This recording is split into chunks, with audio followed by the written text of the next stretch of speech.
Police station हद्दीमध्ये मागच्या महिन्यामध्ये motor वाहन चोरीचे प्रकार वाढले होते। त्या अनुषंगाने माननीय वरिष्ठांच्या सूचनेनुसार येथील डीबी टीमला मोटार वाहन चोरीच्या डिटेक्शनकडे लक्ष देण्यास सांगितले होते। त्या अनुषंगाने senior PI Kamble, crime PI Dhadge आणि त्यांचे डीबीचे 2 अधिकारी बच्चाव आणि ठाकरे साहेब यांनी मागच्या 8 दिवसामध्ये संपूर्ण गोपनीय बातमीदार लावून तांत्रिक तपास करून 2 टोळ्या याच्यामध्ये अटक केलेल्या आहेत। त्याच्यामध्ये एक आरोपीचं नाव आहे इम्रान शेख, त्याच्याकडून आपण जवळपास 6 मोटरसायकल रिकवर केलेले आहेत आणि दुसरा आरोपी आहे सूरज कुमार प्रसाद, याच्याकडून आपण जवळपास 8 वाहने डिटेक्ट केलेली आहेत। याच्यामध्ये एक विधी संघर्ष बालक असून त्याला आपण नोटीस दिलेली आहे।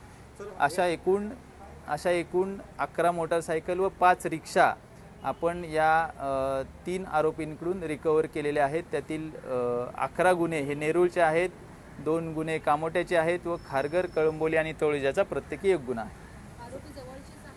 याच्यामधले जो इम्रान शेख आहे तो वाशीमध्ये राहणारा आहे, कोपरी गावाचा, आणि दुसरा सूरज कुमार प्रसाद जो आहे तो खारघर येथील राहणारा आहे।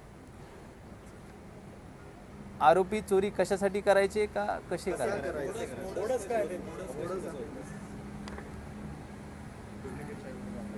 त्याच्यामध्ये प्रत्येक गाडीची कंडिशननुसार ते वेगवेगळ्या नेहमीच कृत्या वापरत असतात। कुणाच्याकडे डुप्लिकेट चावीचा वापर करतात, कुठे ते इग्निशन तोडून त्या ठिकाणी त्याचा वापर करत असतात। वेगवेगळ्या ठिकाणी वेगवेगळी पद्धत वापरत असतात। आरोपी रेकॉर्डवरचे होते का? याच्यामध्ये काय हिस्ट्री आहे का यांची?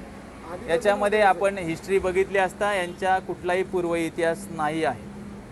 ते बाईक विकायचे की काय करायचे याच्यामध्ये आपण त्या दृष्टीने तपास केला असता आपण बघितलं तर ह्या दोन्ही आरोपींकडून हे दोन्ही आरोपी हे फक्त जॉय रायडिंग करता गाडी चोरायचे, गाडीचा वापर करायचे, त्याचा कलर बदलायचे, नंबर प्लेट काढायचे, जोपर्यंत त्याला वाटेल तोपर्यंत वापरायचे, नंतर ती गाडी टाकून द्यायची।